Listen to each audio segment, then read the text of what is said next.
Boa noite, irmãos. Graças ao Senhor, estamos mais uma vez aqui, podemos estudar a sua palavra, juntamente com todos aí que participam, que vão assistir agora, que vão assistir depois. Vamos continuar estudando Efésios, capítulo 5, né? Agora a partir do versículo 20 ou 22, não lembro bem, mas o Senhor vai nos guiar. Vamos dar graça, começar o nosso estudo? Nosso bendito Deus, nosso Pai, nós te damos graças por mais esse dia que podemos estudar a Tua Palavra, pedimos por Tua direção, agradecemos por esse canal de comunicação que temos, rogamos por todos os ouvintes que também estão agora assistindo, os que vão assistir a gravação, e nós pedimos por Teu cuidado, e sabemos que te apraz em nos ensinar por meio de tua palavra e que nós possamos estar atentos à palavra ouvida para que possamos colocá-la em prática. Agradecemos por tão grande salvação que temos em teu Filho Jesus, esse bendito Senhor que deixou os céus para vir a este mundo e aqui cumprir uma obra que só Ele podia, a obra perfeita de redenção, e que agora nós podemos desfrutar de todas as bênçãos dos lugares celestiais em Cristo Jesus. Pedimos, portanto, por essa noite, dando graças no precioso nome de nosso Senhor e Salvador Jesus. Amém. Amém. Amém. Vamos então à leitura do capítulo.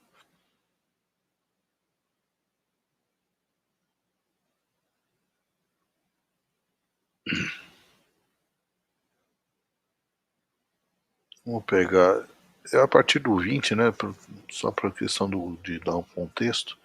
Dando sempre graças por tudo a nosso Deus e Pai, em nome de nosso Senhor Jesus Cristo, sujeitando-vos uns aos outros no temor de Deus.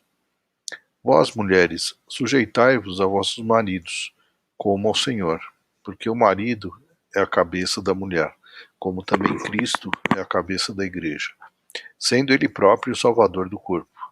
De sorte que, assim como a igreja está sujeita a Cristo, assim também as mulheres sejam em tudo sujeitas a seus maridos. Vós, maridos, amai vossas mulheres, como também Cristo amou a igreja, e a si mesmo se entregou por ela, para santificar, purificando-a com a lavagem da água, pela palavra, para apresentar a si mesmo igreja gloriosa, sem mácula nem ruga, nem coisa semelhante, mas santa e irrepreensível. Assim devem os maridos amar as suas próprias mulheres, como a seus próprios corpos. Quem ama a sua mulher, ama-se a si mesmo, porque nunca ninguém aborreceu a sua própria carne, antes a alimenta e sustenta, como também o Senhor a igreja. Porque somos membros do seu corpo.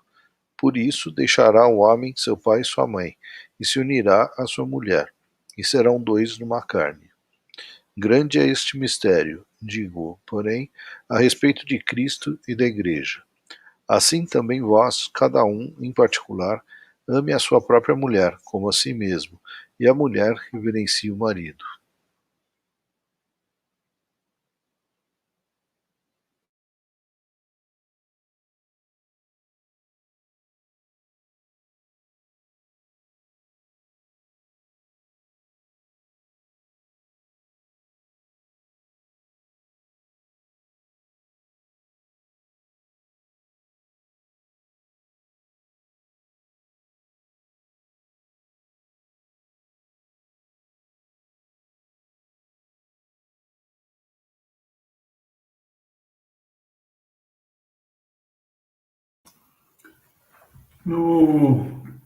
Nós temos visto agora, nessa parte do livro, na epístola de Paulo aos Efésios, em que ele está tratando das diversas esferas, né? Nesse capítulo 5, a partir do versículo 21, ele vai entrar na terceira esfera, a esfera que é um só Deus e Pai de todos, o qual é sobre todos e por todos e em todos. Essa esfera, a gente vai ver que é basicamente falando do andar do cristão nesse especial lugar, que é o lar, né? Vai falar dos maridos e das esposas, vai falar dos filhos e dos pais, e depois também no ambiente de trabalho, onde você tem um lugar para trabalhar, dependendo do que faz, você vai ter pessoas ao seu lado trabalhando que são incrédulos, as diversas religiões que tem no mundo, e incrédulos e tudo mais. Vai estar tudo junto ali trabalhando. E também devemos saber como andar entre eles e como nos comportar em relação à chamada que nós temos, né? Como ele diz, do modo digno da vocação a que fomos chamados. E nesse versículo 20, ele fala, dando sempre graças por tudo a nosso Deus e Pai, em nome de nosso Senhor Jesus Cristo. 2 pontos. E aí ele começa o assunto. Sujeitando-vos uns aos outros no temor de Deus. Do versículo 22 até o capítulo 6, versículo 9, ele vai falar sobre sujeição, submissão. A palavra é submissão ou sujeição. Por isso ele está falando, sujeitai-vos uns aos outros no temor do Senhor. E a sujeição é de acordo com a esfera em que ele está tratando. No caso, marido e mulher, ele sempre começa por um que tem que estar submisso ao outro. Então ele fala da mulher, da esposa e do marido, dos filhos com os pais e dos servos com os seus patrões. Isso porque a sujeição à autoridade de cada um, ele começa então falando pelo ponto que deve ser sujeito. No caso do marido e mulher, a esposa deve ser sujeita ao seu marido, o filho aos seus pais e o servo aos seus patrões. Porque essa é a ordem de Deus, e ele vai mostrar o porquê dessa ordem, né? Começando pela esposa, mulheres, sujeitai-vos a vosso marido. A nossa versão fala vossos maridos, né? Mas isso é um erro de português que não devia ser cometido, né? Porque é a mesma coisa quando ele fala vossos corações, né? Quando você fala no coletivo de uma coisa comum a todos no coletivo, ela vai sempre no singular. Porque senão dá a impressão que tem mais do que um, né? Nesse caso aqui, mulheres, sujeitai-vos aos vossos maridos. Quantos maridos elas podem ter? Cada uma, um só. Então, o correto seria, mulheres, sujeitai-vos a vosso marido como ao Senhor. E quando ele fala isso, ele está dizendo a respeito de sujeição. O que tem sido um pouco difícil ultimamente, principalmente com as ideias que o mundo tem hoje de empoderamento feminino, todos esses movimentos da mulher e tudo mais, porque, com razão, elas fazem isso, porque o homem, por muito tempo, abusando dessa posição, que é apenas posição, não é poder e nem direito, mas a posição de cabeça da família, e, no caso, como marido, cabeça da mulher, é uma questão apenas posicional, não de poder, de superioridade, ou de intelectual, ou qualquer coisa assim, ou capacidade. Então, o homem erradamente usou essa posição de cabeça para impor as suas perversidades, dizendo que ela tinha que obedecer e se sujeitar. Com isso, então, criou essa revolta feminina com respeito ao machismo que se fala hoje, né? Porco chauvinista, era aquela expressão que começou no movimento feminista, né? São os porcos chauvinistas, eles falavam do homem, né? Porque o homem era opressivo à mulher. E muitas vezes era violento, a violência contra a mulher era um fato que até hoje a gente vê, tem que ter delegacia específica da mulher para tratar disso. Porém, o que Paulo está falando aqui não é que ele está querendo dizer que o movimento feminista ou qualquer coisa assim é para ser respeitado ou desrespeitado. Ele só está mostrando o ponto do que Deus colocou como padrão. no caso, mulheres, sujeitai-vos aos vossos maridos como ao Senhor, ou seja, ela deve se sujeitar ao marido assim como ela se sujeita ao Senhor, a Deus. Lembre-se que nós estamos falando dessa terceira esfera, onde a gente fala de um só Deus e Pai de todos, o qual é sobre todos e por todos. Então, ele é o que está como cabeça de todos nessas esferas aqui, nesses nichos, que eu posso dizer. Não é a esfera, mas o nicho.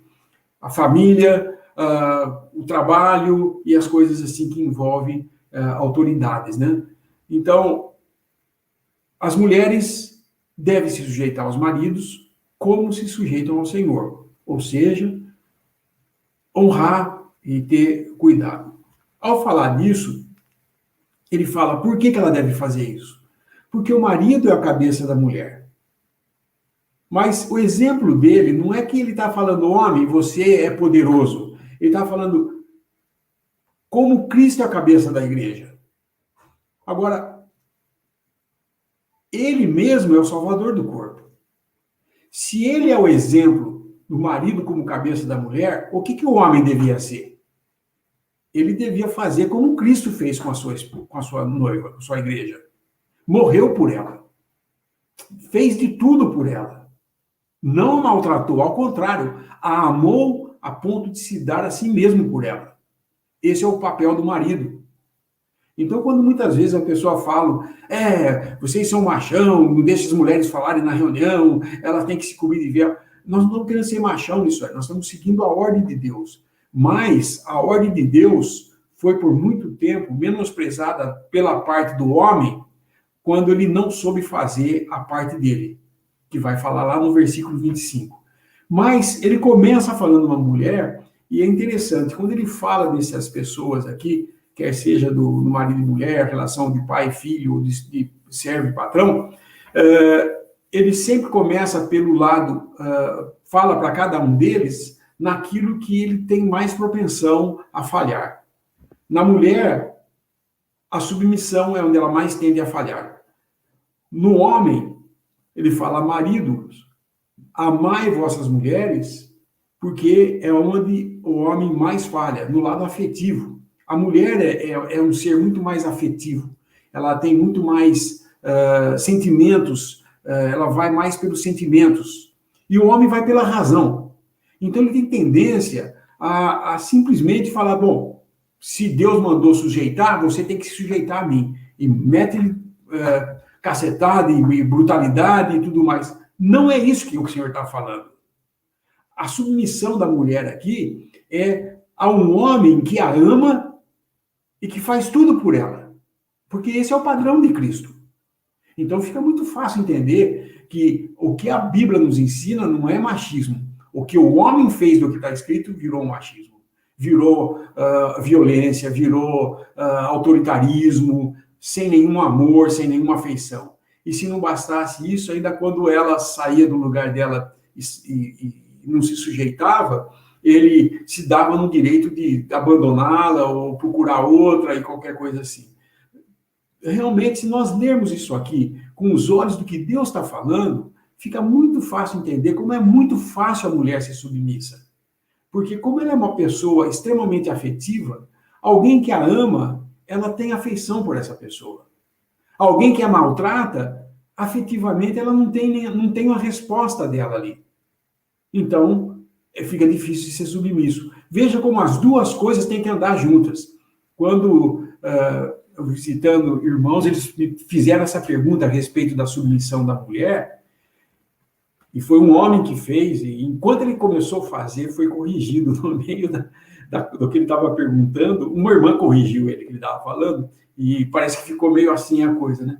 Aí eu fui bem claro falar disso. Eu falei, escuta, por que os homens ficam sempre perguntando e querendo perguntar da sujeição das mulheres, da submissão das mulheres, e nunca ouvi um homem perguntando como é que é o negócio do amor à esposa? Porque eles só ficam vendo o lado que a mulher tem que fazer. E o lado dele, como é que fica? Tem amor pela esposa ou só está impondo para ela que ela tem que ficar quieta? Que ela tem que obedecer em tudo?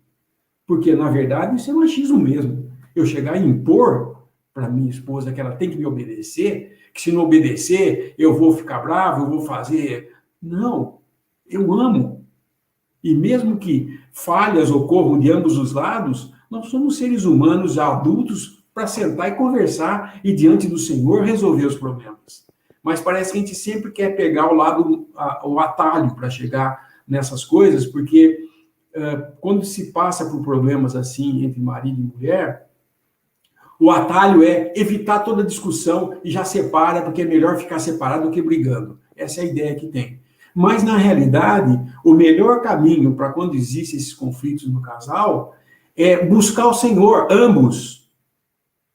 E se o Senhor permite isso, às vezes, num casal, é porque Ele está querendo ensinar a ambos. Geralmente, o que acaba acontecendo é que um fica pensando, Deus está querendo ensinar ele. E o outro fala, Deus está querendo ensinar ela. Mas o Senhor está querendo ensinar a ambos. E os dois têm que entender isso daí. Porque eles têm que chegar a um acordo. Porque eles têm que entender que, se estão juntos, quem uniu foi Deus, porque no matrimônio nós sabemos que o que Deus uniu, o homem não separa. Então, vamos sentar e vamos conversar e vamos a mulher se submeter, o marido amar a mulher e a coisa vai funcionar, porque Deus mesmo é que vai cuidar disso. Agora, se nós queremos tomar na nossa mão o poder de resolver esses problemas e falar, não, vamos resolver no bate-boca aqui, ou nos petelecos, ou qualquer outra coisa que vocês queiram fazer, está tudo errado. Está fazendo na sua própria vontade. A palavra de Deus deixa bem claro. Mulheres, sujeitai-vos aos vossos maridos, maridos, amai vossas mulheres. Põe esses dois juntos, vai funcionar, gente. É impossível não funcionar. Porque se o marido ama mesmo, ele está ali com a sua esposa e está ali para tudo que vier. Porque se o exemplo do marido de amor é Cristo, olha a responsabilidade do homem. Ele tem que amar sua esposa. O amor que fala que amai vossas mulheres, no versículo 25, não é o amor filéu, o amor de afeição entre parentes, marido e mulher. Não, esse amor que ele está falando aqui é o ágape, é o amor de Deus. Qual foi o amor de Deus para conosco? Como que é o amor de Deus para conosco? Ele esperou que a gente fosse submisso e bonzinho para ele nos amar? Não, ele nos amou quando nós estávamos inimigos. Ele nos amou. Esse é o padrão que eu tenho que usar para amar minha esposa. Não é o padrão de afeição, de amor, o que o mundo entende, né? Aquele amor só de atração física, ou de beleza, ou de empatia, ou de pensar a mesma coisa. Eu gosto do meu marido porque ele pensa como eu. Ou eu gosto da minha esposa porque nós podemos conversar juntos. Eu gosto de jazz, ela gosta de jazz. Eu gosto de sair, ela gosta também. Isso daí é coisa que o mundo faz. Na verdade, o que nos atrai um ao outro é que o Senhor nos uniu. E o homem ama e a mulher se submete porque ela é fácil submeter a um marido que a ama. Mas quando a coisa começa a degringolar, vai haver conflito de ambos os lados. O ódio no marido cresce e a insubmissão na mulher cresce. E aí o conflito está feito. Por isso, ele fala, versículo 21, sujeitai-vos uns aos outros, na onde? No temor de Deus. Nós temos que temer a Deus nesses relacionamentos. Briga de marido e mulher é uma coisa que, para cristão, não deveria nunca existir. Porque ambos deveriam ter temor a Deus, antes de mais nada. Ele devia ter temor a Deus e não estar amando a mulher como devia, um amor ágape, incondicional. Mas se ela não for submissa, como é que eu vou amá-la? Bom, se nós não fôssemos perdidos, Deus nos amaria? Não, ele nos amou quando nós estávamos perdidos que ele nos amou. Fica muito evidente a palavra de Deus. Então, esses versículos sempre são mal interpretados, porque cada um pega o seu lado e exige do outro o lado contrário da contrapartida, né? E esquece do seu lado. Quando ele fala, mulher, sujeitai-vos a vossos maridos, logicamente nós sabemos que a carta aos Efésios é uma carta que não leva em consideração o estado caído da igreja. Ela está falando que nós estamos nos lugares celestiais em Cristo Jesus. Ela vê a igreja num ponto já em Cristo, nos céus e perfeito. Não leva em consideração a falha da igreja. Tanto é que nessa epístola não tem sequer uma reprovação ou qualquer coisa falando que ele estava fazendo errado. Em Efésios. Somente na segunda carta aos Efésios que tem. A segunda carta aos Efésios é a primeira carta daquelas 3 de Apocalipse, né? Das 7 cartas de Apocalipse 2 e 3. Ele escreve a primeira carta à igreja de Éfeso. Nela tem alguma coisa que estava falhando. O que estava faltando lá? O primeiro amor estava se esfriando. Mas aqui ele está escrevendo para a Assembleia quando o amor ainda existia entre eles em alto grau. Isso é muito importante nós entendermos, porque gera em nós um certo temor. Nós estamos fazendo alguma coisa, estando casados, marido e mulher, nós estamos representando uma coisa que é Cristo e a igreja. E isso Paulo deixa bem claro no finalzinho dessa parte aqui. Porque ele fala, vós, maridos, amai vossas mulheres, como também Cristo amou a igreja e a si mesmo se entregou por ela. Então, quando o marido pergunta para mim, o que eu faço? Minha mulher não está se submetendo a mim. Eu pergunto, e você está amando ela como Deus amou a você? Então, não exija dela o que você também não está fazendo. Mas procure ambos, em temor a Deus, juntos orarem, chegarem a um entendimento da palavra de Deus e saber que isso é feito no Senhor. Isso aí, você consegue resolver isso no Senhor. Nunca nós vamos conseguir isso através de disputa ou de as coisas que nós estamos acostumados a ver aí. Muito menos ainda pensar que eu já ouvi isso ser muito usado. Vamos dar um tempo, sabe? Vamos separar um pouco, ver se vamos sentir falta um do outro. Você fica lá, eu fico em outro lugar, fica uns 3 meses. Eu digo para vocês, jamais façam isso. Para o cristão, é a pior coisa que se pode fazer, porque quando você separa marido e mulher, você está expondo o outro à fornicação. Porque a palavra deixa bem claro que a gente não deve nunca se separar desse jeito. Exceto, na passagem que fala isso aí, para orar e, por um breve tempo, já volta logo, para não dar ocasião para o diabo. Porque ele vai, certamente, aproveitar uma situação dessa.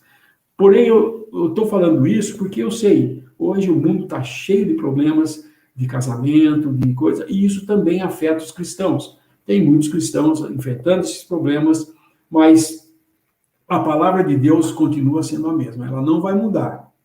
A lei pode mudar, as épocas podem mudar, os conceitos, as ideologias, podem mudar tudo. A palavra de Deus não muda. E aqui, quem lê a palavra de Deus em oração e no Espírito, orando para que seja, para entender isso aqui, a hora que entende isso aqui, fala, não, realmente eu estou falhando. Eu não estou amando minha mulher. E a mulher também pode estar falando, eu realmente estou falhando, eu não estou sendo submisso ao meu marido. E ambos podem sentar e resolver o problema e vai ter bênçãos, porque vai aprender o que Deus está querendo ensinar. A pior coisa para o cristão é negar ou rejeitar a disciplina se rebelando contra ela. Perdeu a chance de aprender e ainda por cima, perdeu a comunhão com Deus. Porque Deus, quando está nos disciplinando, não é um momento de alegria. Ninguém gosta de ser disciplinado, né? Mas quando ele vem disciplinar, no final vai ter muita coisa para nós que vai ser de valor. Porque ele está nos ensinando quando está disciplinando. Ele não está batendo só para ver a gente sofrer, ou deixando apanhar só para ver sofrer. Não, ele está ensinando. E nós precisamos desses ensinos. Nós precisamos ser treinados aqui no deserto, enquanto não chegamos ainda àquele dia que seremos levados daqui. Mas, só até aí, pelo menos uma introdução do assunto de marido, mulher e marido, né? Porque é muito importante no nosso tempo entendermos isso e tirar da cabeça toda ideia de separação, ideia de que incompatibilidade de gênios, isso daí são boas desculpas para o mundo, mas para o cristão não há desculpa para a separação, porque o Senhor Jesus mesmo, pessoalmente, estando aqui na Terra, falou claramente. Não foi assim desde o princípio. Porque o que está escrito? Deixará o homem seu pai e sua mãe, se unirá à mulher, e serão ambos uma só carne. O que Deus uniu, não separe o homem. Ponto final. Não deixou mais nenhuma cláusula. No caso de, não tem. A palavra está bem clara, não tem no caso de que. É só isso.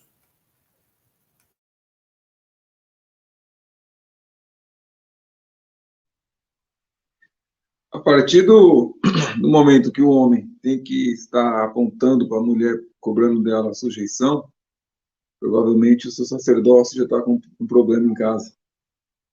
Porque ficar apontando, cobrando sujeição da mulher não é muito agradável para um homem estar fazendo isso. A sujeição que a mulher tem pelo marido é movida pela postura de amor que ele tem por ela, não por que ele é o cabeça, porque ele é alguma autoridade. Ela vê nele a alegria de fazer isso. Então, principalmente que está cobrando é porque está usando uma ferramenta que não é necessária. Porque nós homens nos distraímos com algumas coisas e devemos estar sempre olhando para a nossa prioridade, né? Que é a nossa esposa. Como devemos tratar, fala em Coríntios isso, né?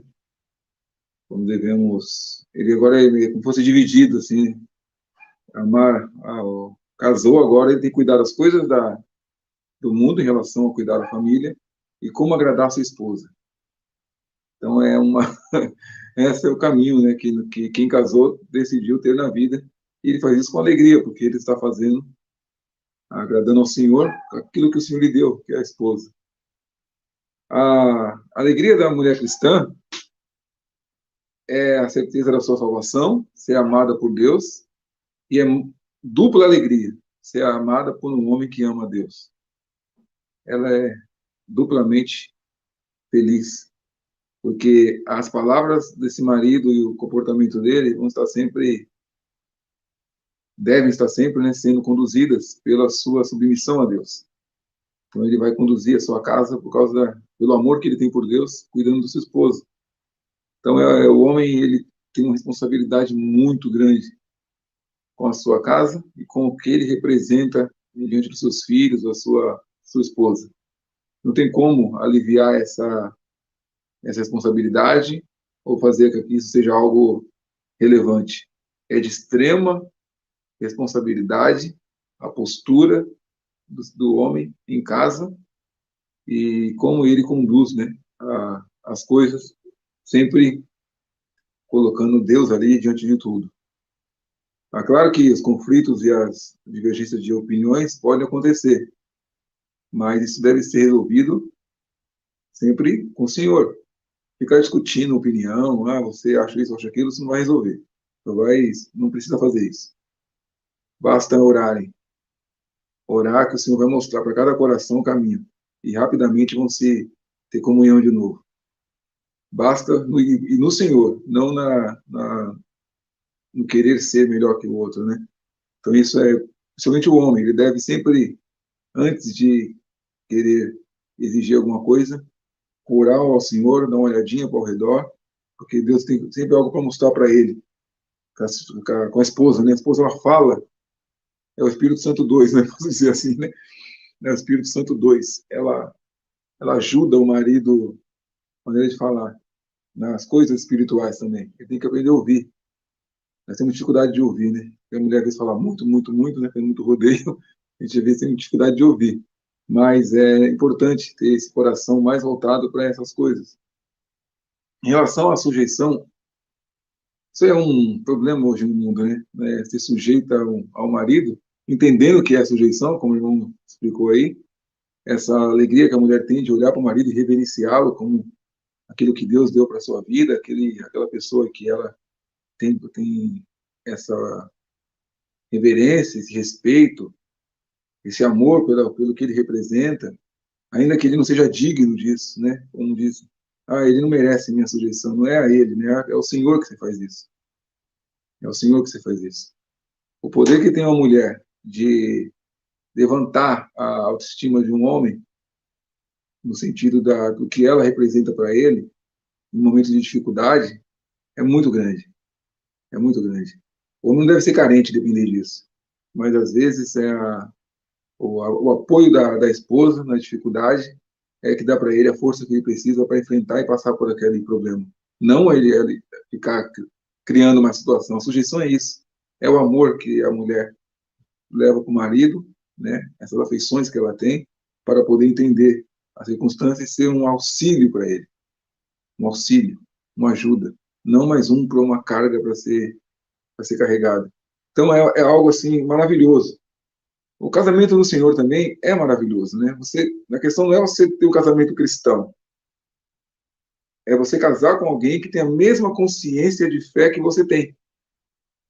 Isso é uma bênção maravilhosa, você viver com alguém que tem a mesma consciência de fé, que tem prazer em estar orando junto, lendo as coisas do Senhor, falando dessas coisas do Senhor, que é muito legal, né? Você pegar um texto da Bíblia assim, ficar conversando sobre aquela situação, aquilo que Deus fez, os mistérios, as coisas celestiais, né? Desfrutando com a esposa, as situações que você precisa resolver ali, com a vida espiritual também. Então, é um presente de Deus, é algo que é indescritível. Não é questão de que ela pode te oferecer, mas o que ela é e representa, porque o Senhor que nos presenteou com isso. Então, é algo muito profundo. Casamento não é ser no civil e fazer um papel lá, não é só isso. É algo mais excelente. É um testemunho que você dá para os seus irmãos, na fé, para o mundo, daquilo que Deus se agrada, aquilo que Deus quer que o homem faça através da vida conjugal. Então, é muita coisa que nós devemos ser atentos, né? Nós falhamos, né, algumas vezes, mas tem que estar sempre unidos nesse propósito. Não tem nem espaço para brigar, né? Não tem nem tempo para brigar, para discutir, porque ambos desejam agradar o Senhor e procuram na vida fazer aquilo que o Senhor se agrada, então dificilmente eles vão entrar em grande contenda. Ainda que entrem, vão ter equilíbrio espiritual para encontrarem aprenderem, né, a ver o que Deus querendo mostrar com aquilo e crescerem mais na sua comunhão com aquela dificuldade. Não pensar em divórcio, pensar em ir para casa de mãe, pensar em sair, isso não vai ter, cara, não vai ter pensamento assim quando ambos têm a consciência de fé e desejam agradar ao Senhor. Outra coisa interessante que o irmão falou é sobre a sujeição uns aos outros, né? Esse espírito de humildade.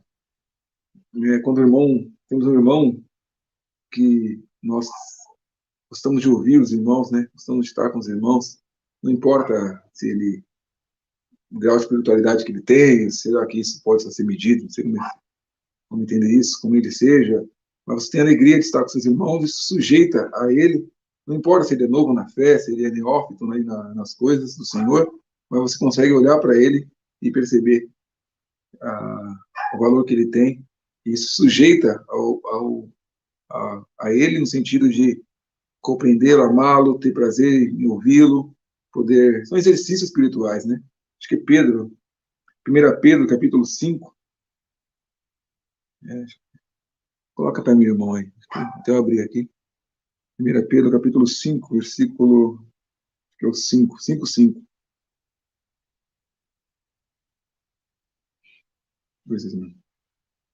Olha lá. Semelhante a vós, mancebos, meus jovens, sede sujeito aos anciãos e sede todos sujeitos uns aos outros e revestivos de humildade, porque Deus existe aos soberbos, mas dá graça aos humildes. Então, o que eu queria dizer, né? Você não se sentir melhor que seu irmão, seja quem for, você conseguir perceber, né, que é melhor você sentir ele sendo importante para você do que você importante para ele, né? É muito gracioso isso. E enche nosso coração desse sentimento que conduz as coisas também até na Assembleia. Até na Assembleia. Então, são sujeições que não é questão de quem manda e quem não manda, mas o Senhor que está aí, né? Nosso Senhor Jesus Cristo. Por Ele, nós temos esses desejos de, muitas vezes, negar a nós mesmos quando for necessário, até que se torne um exercício de alegria poder viver esses momentos. Estava também pensando aqui quando Deus fez Adão, né? Acho que no Gênesis, no capítulo 2, Foi no 2, né? Quando ele vai fazer a mulher. Aqui.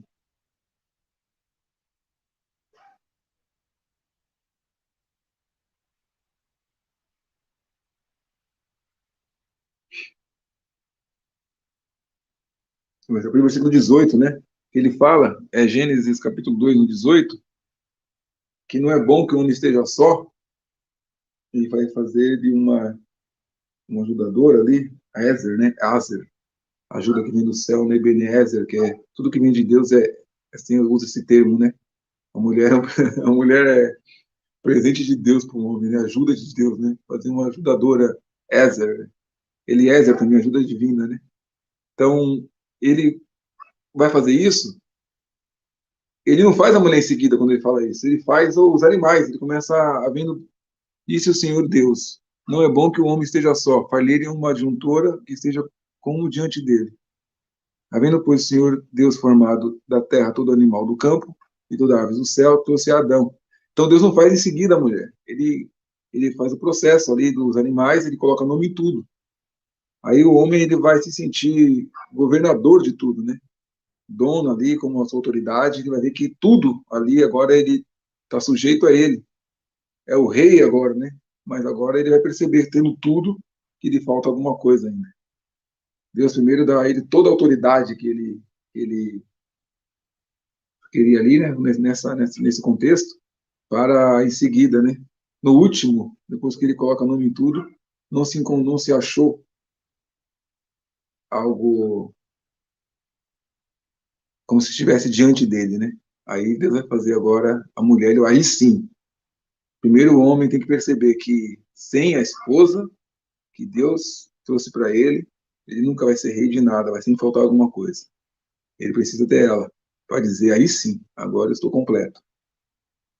Adão, sendo dono de tudo ali, governando tudo, Deus fez ele perceber que, olha, você está aqui agora, você é o governante aqui, meu representante. Mesmo assim te falta algo. Agora eu vou te dar o que te completa. E vem a mulher, agora por último, né? Ela não é cabeça de nada ali, ela foi feita por último, porque ela foi feita agora para se unir ao homem.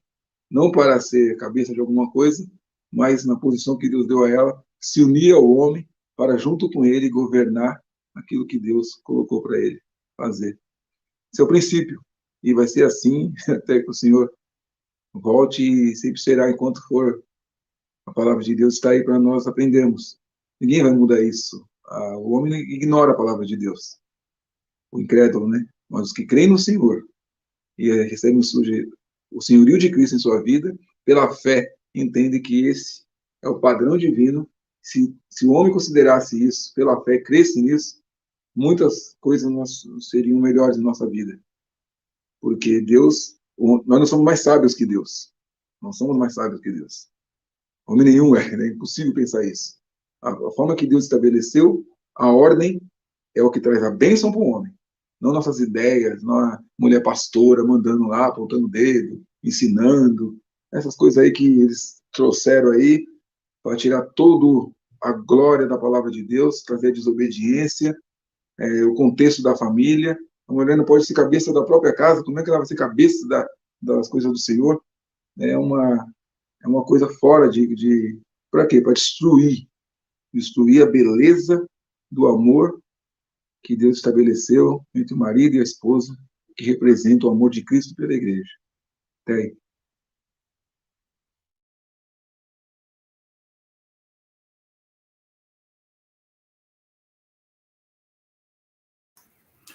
E como a gente vê que aqui ele dá como padrão Cristo e a igreja, né? O padrão de um casal, o marido e a mulher, ele fala como também Cristo amou a igreja. E ele fala, para santificar, purificando-a com a lavagem da água pela palavra. O Senhor amou a igreja e a si mesmo se entregou por ela. Então,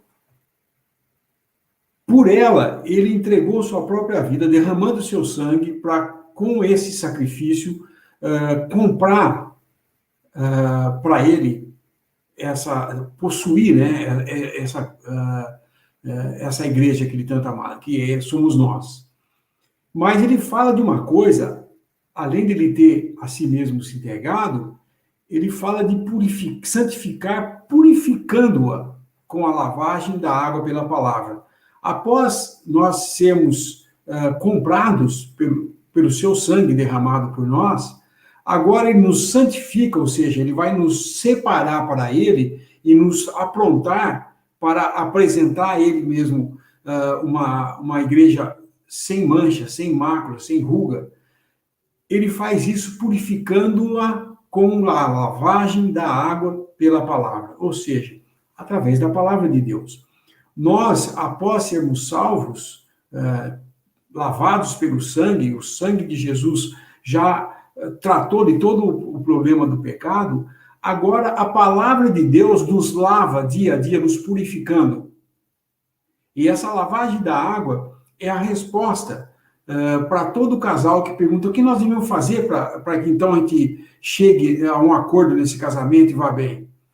Os dois devem juntos se dedicar à leitura da palavra, os dois em submissão a Deus, lerem juntos, aprenderem juntos a palavra de Deus, está resolvido o problema. A solução está sempre na palavra de Deus, gente. Não está no psicólogo, no psiquiatra. Eles podem ajudar em muitas coisas, não vou dizer que não, mas a respeito desses problemas de casamento, aconselhamento matrimonial, tem psicólogos que fazem grupos de aconselhamento, então senta aquela roda de casais com problema, e cada um fica contando do seu problema um para o outro, tentando resolver através dos problemas dos outros, como resolver o meu e tudo mais. Mas a resposta está aqui, gente. A lavagem da água pela palavra. Ambos têm que se lavar diante de Deus pela palavra. Leiam a palavra. Gastem um tempo, marido e esposa, sentando juntos para ler a palavra.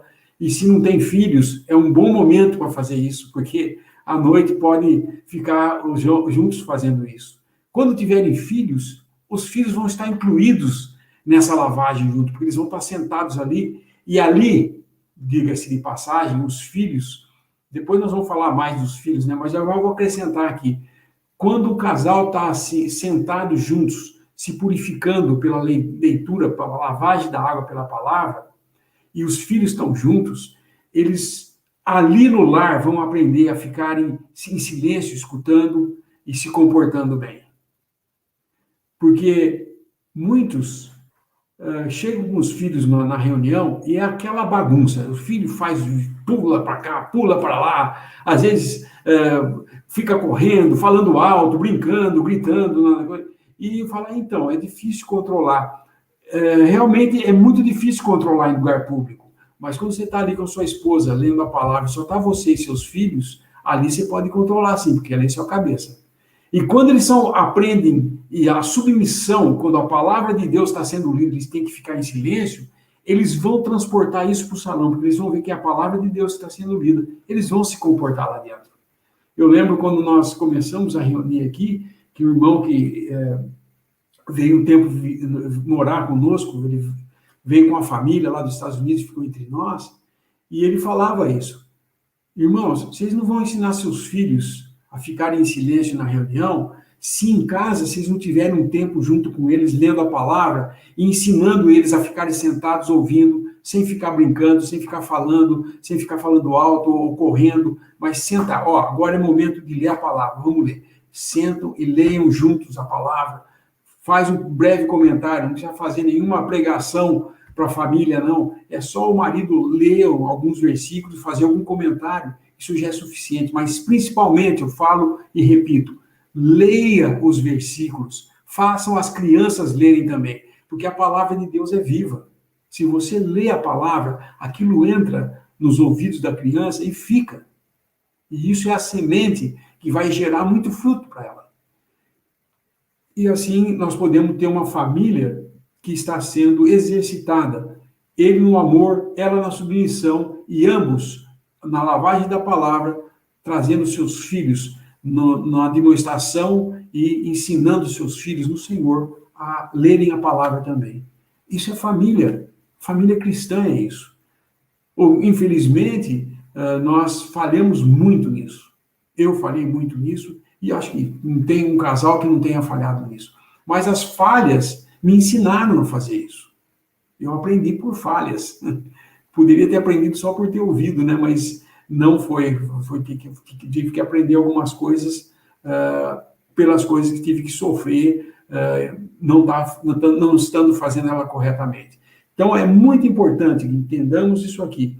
Ele está falando aqui que Cristo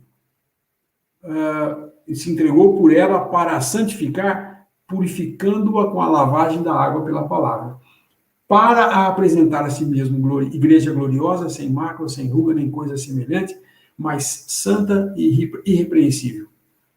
E os maridos, então, pondo em prática isso no lar, vai ter muito fruto. Agora, o amor à sua esposa e à sua família, porque tem os filhos também, é uma coisa que nós temos que exercitar como maridos. Eu sei como nós somos muito racionais, né? A mulher vem contar os problemas do dia e você começa a dar a solução para ela. Vocês já perceberam como nós fazemos isso?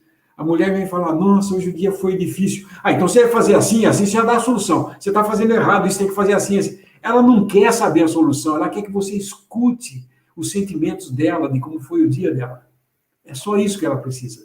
E a gente tem a solução. Ela não quer a solução, ela sabe a solução, mas ela quer que você compartilhe com ela. Mulher é afetiva, ela tem isso. Nós precisamos aprender isso. Como marido, nós temos que aprender isso, nós não sabemos isso. Por isso ele está falando, amai vossas esposas. Nós não sabemos amar a nossa esposa. Só sabemos no dia do casamento. Né? Antes de casar é aquele mel todo. Depois parece que muda a pessoa, né? Ele mudou completamente. E não era para ser assim, né? Porque nós estamos falhando e temos que reconhecer que estamos falhando. Aqui, volto a dizer que na carta aos Efésios, ele não considera a falha na cristandade hoje. A mulher como exemplo de igreja, né, como uma figura da igreja, nós nunca podemos pensar que elas estão fazendo certinho também. Porque se a gente fosse olhar hoje os casamentos, nós íamos ver que é um péssimo exemplo do que Cristo é e do que a igreja é, né? Porque em termos de submissão, a própria igreja falhou também. Né? E aí vai a falha do homem e da mulher é frequente em tudo isso. Porém, o padrão do Senhor é esse, e nós temos que mirar no padrão. Porque se nós começarmos a mudar o sistema, ou mudar o padrão, para se adaptar às nossas necessidades, seria mais ou menos o seguinte, pensa só no ridículo. Como eu tenho muita dificuldade em pagar, quando eu vou comprar 1 quilo de feijão, é muito caro, eu tenho dificuldade em pagar 1 quilo.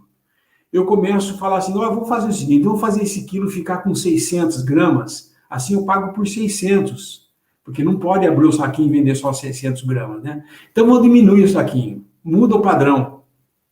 E aí, dali a pouco, não dá o dinheiro para você, você quer mudar outra... Cada vez que você muda o padrão, muda tudo.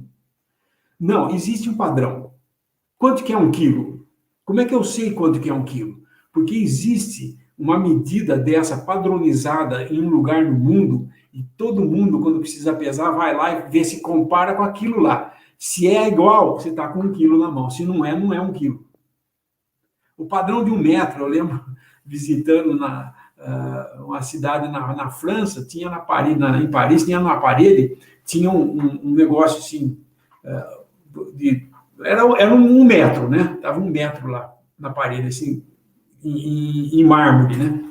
E estava dizendo que aquilo ali era o padrão de medida de 1 metro, porque eles adotaram o sistema métrico, porque era uma confusão na Europa. A Inglaterra, as medidas eram a polegada. A polegada equivaleria a essa distância daqui até aqui do dedão do rei.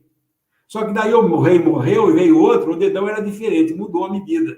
Então era tudo mudado. Então tinha que falar, é o polegada do rei não sei quanto, entendeu? E era uma confusão. E para sair do país da Inglaterra, ia para outro lugar, era outra medida. Então eles padronizaram. Isso aqui é o metro. Então todo mundo ia, eu quero metro de tecido, está lá o metro. Ele ia lá, media, levava e estava tudo pronto, entendeu? Mas sempre aquele padrão. Não podia mudar aquilo lá. Às vezes nós queremos, porque nós não conseguimos alcançar esse padrão, nós queremos diminuir o padrão, para que a gente encaixe e fala, ó, estou dentro do padrão. Não, você está abaixo do padrão sempre. Porque se você diminuir o padrão, você continua abaixo, porque o padrão, quando é Cristo, não pode abaixar, não pode modificar. Então, assim, esse padrão que nós temos, que é Cristo, amando a igreja, é o padrão para nós. E nós sabemos que nós podemos cumprir esse padrão, porque o dia que nós formos transformados, nós estaremos como Ele, em semelhança de Cristo. Enquanto nós não chegamos lá, o padrão continua sendo esse, não muda. E o modo de nós aprendermos tudo isso e de nós sabermos como resolver problemas na família, no casamento, é muito simples. A lavagem de água. Lava com água, a água da palavra.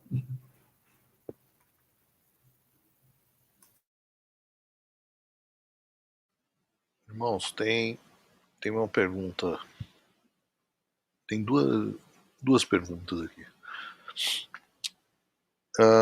Quando se está em julgo desigual, a mulher crente deve agir da mesma forma sem esperar do esposo o mesmo amor, mas ser sujeita de qualquer forma?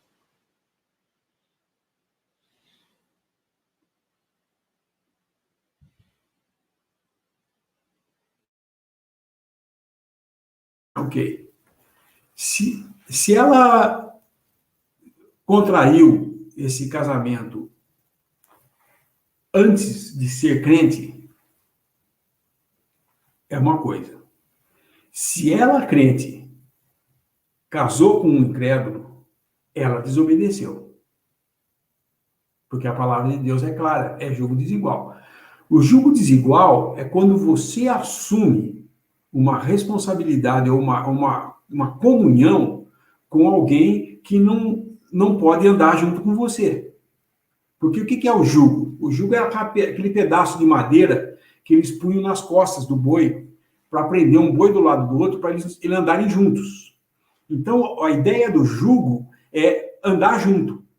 Se você põe no mesmo jugo para andar junto duas coisas diferentes, você sempre vai ter atrito. Essa é a ideia do que é o jugo. Se você pegar um boi que tem muita força, tem torque, ele puxa o que você puser ali, ele puxa.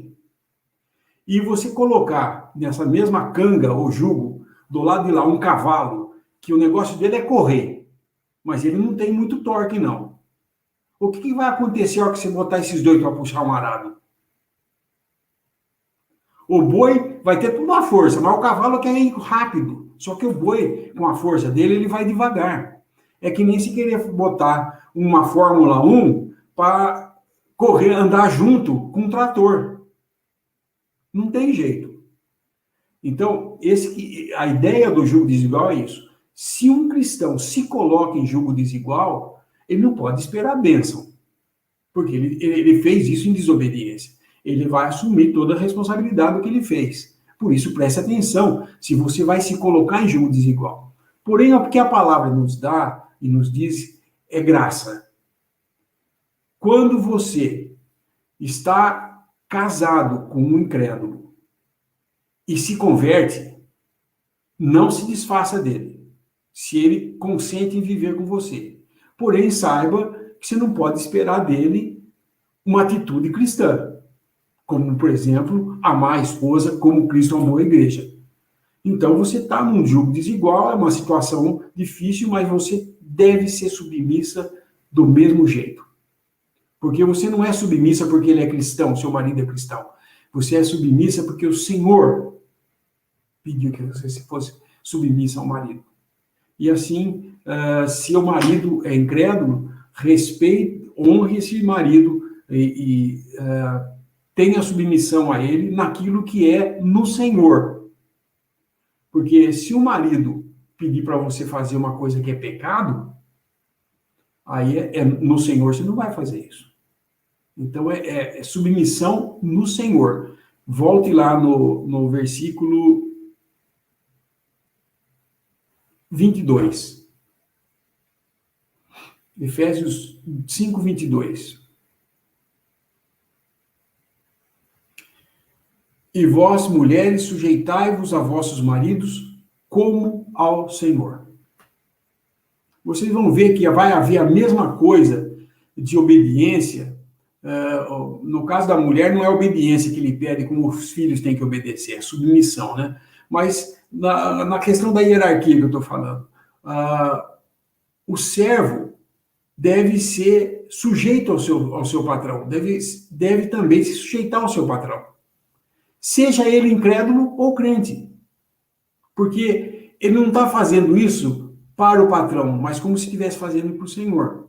Então, eu posso pensar também, a mulher que, estando casada, se converteu e o marido não se converteu, ela não está num jugo desigual porque ela não criou esse jugo. Ela está numa situação em que ela aguarda que o Senhor, em graça e misericórdia, vá mover o coração desse marido.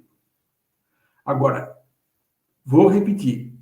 Se você é solteira, é cristã e se casa sabidamente contra o que Deus pede, contra a vontade de Deus, você casa com um incrédulo, não peça que Deus traga bênçãos, porque não vai acontecer isso. Ele não pode ser conivente. Na sua graça e misericórdia, ele pode até mover o coração e ainda salvar e acontecer isso.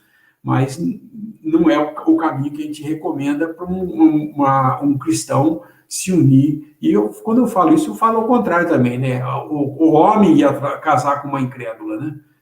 Isso fazem também.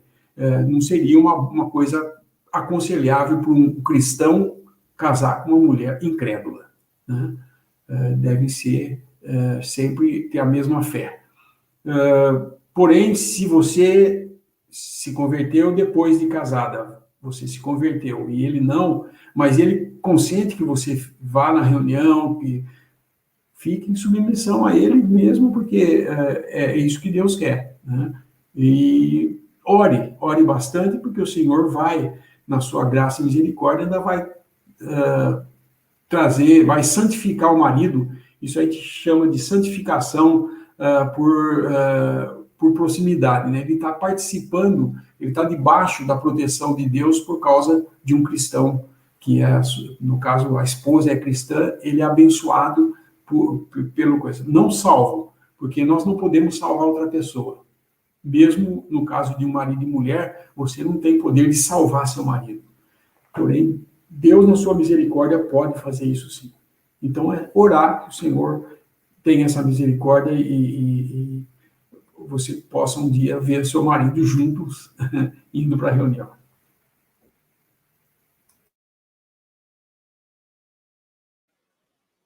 Irmãos, tem mais perguntas, mas nosso tempo já está no final, tem mais 4 perguntas. Eu sugeriria, então, a gente vou anotar as perguntas, a gente no próximo, no domingo, a gente continua começando pelas perguntas, pode ser? Tá? Que aí fica... Tem mais alguma coisa aí, Reinaldo, para colocar? Tem uma live do casamento, divórcio e novo casamento, no canal Por Graça, que fala sobre esses temas. Tem 2 lives, 1 e 2. Você vai no canal Por Graça, aí você vai lá em Coríntios, no estudo de Coríntios, capítulo 7, os irmãos fazendo as perguntas, e lá vai ter todas as respostas para as mesmas perguntas que estão fazendo aqui agora no chat. Então, vai ficar até mais fácil, porque lá os irmãos vão ficar um bom tempo falando sobre esse assunto. E casamento, divórcio, chama-se casamento, divórcio e novo casamento. No canal Por Graça aí do YouTube, vai ter 2 lives nesse tema, que vai responder essas perguntas aí com bastante informação. Outra coisa que eu queria falar é que eu sei o que é sofrer um divórcio, eu passei por isso, sofrimento que é essa situação toda, mas nós temos um problema, é que nós já entendemos que o nosso caso é diferente, né? No meu caso é assim, no meu caso eu vivo assim, nós queremos que a palavra de Deus se adapte, como o irmão falou, ao nosso caso. A palavra de Deus não vai mudar. Ela é o que é, e vai ser eternamente. Então, não existe um caso especial, diferente, para ser tratado de forma diferente. Não faça isso. O seu caso é um caso diferente entre as pessoas. Mas para Deus, a palavra de Deus não vai mudar. O que está ali é o que é. E a nossa fé e a sujeição à palavra de Deus vai trazer bênçãos para a nossa vida. Não vai mudar por causa que cada um quer entender que o seu caso é um pouco diferente. Então, para mim tem que ser assim, para ele tem que ser assado. Não, a palavra de Deus é uma só e ela é sempre certa. Não importa qual seja o caso. Falo isso porque são pensamentos que vêm em nossa cabeça quando estamos numa situação difícil e achamos que Deus tem algo diferente para mim, contrário à sua palavra, porque eu sou talvez um pouco mais especial que os demais irmãos, né? Isso não vai acontecer. Sujeição, confiança em Deus, ele pode te dar uma nova oportunidade, caso já tenha acontecido, né? Dependendo aí da vontade dele. Tem um livro bacana, não lembro qual irmão que escreveu, que diz assim que o homem não deve procurar mulher para casar. Ele vai encontrar. Ele não procura, ele encontra. Porque Deus tem uma mulher, tem a sua esposa, separada para ele. Ele deve encontrar essa esposa e com ela se unir e com certeza a história vai ser bem diferente. Tá bom? Até aí.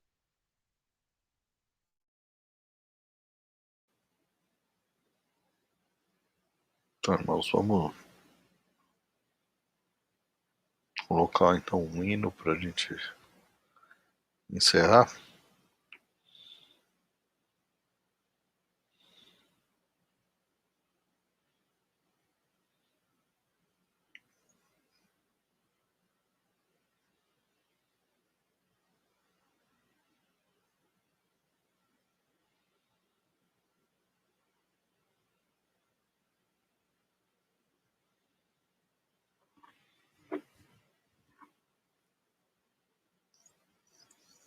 Uma sugestão, Reinaldo?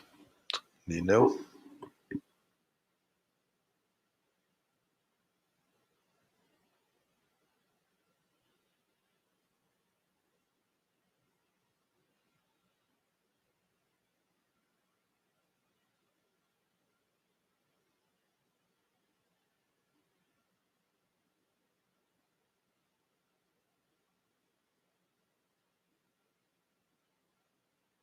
Cento e 145.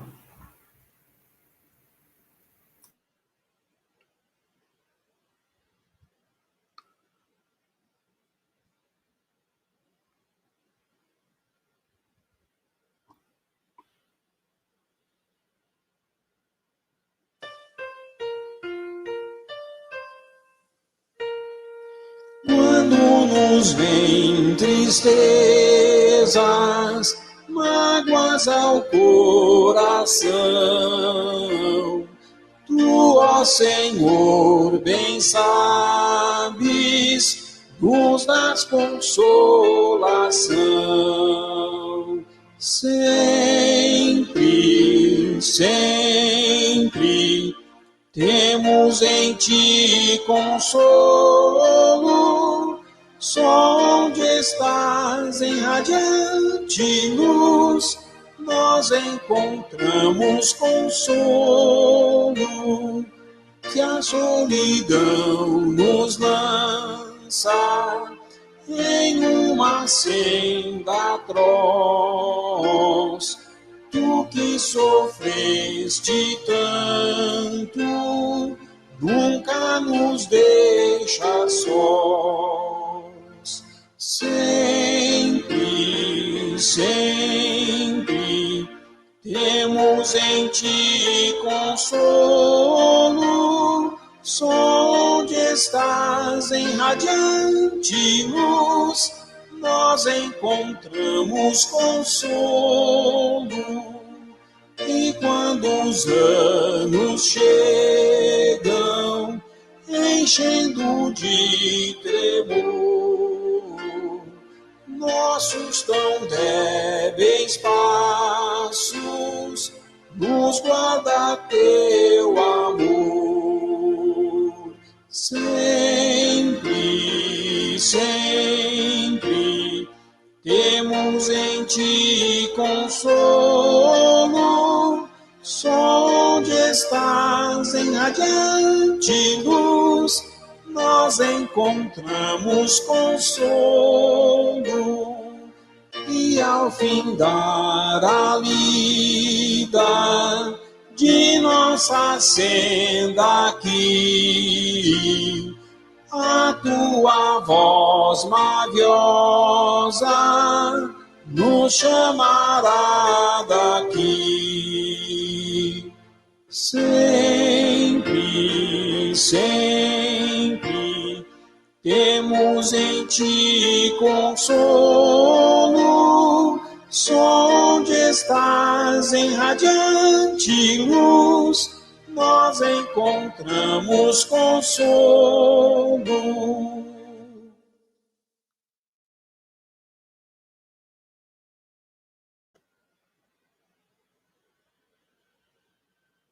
Então, irmãos, o Senhor permitindo, domingo nós continuamos.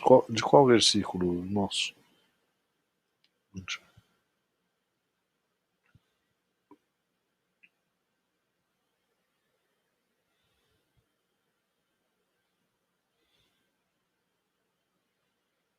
Capítulo 6, né? 6.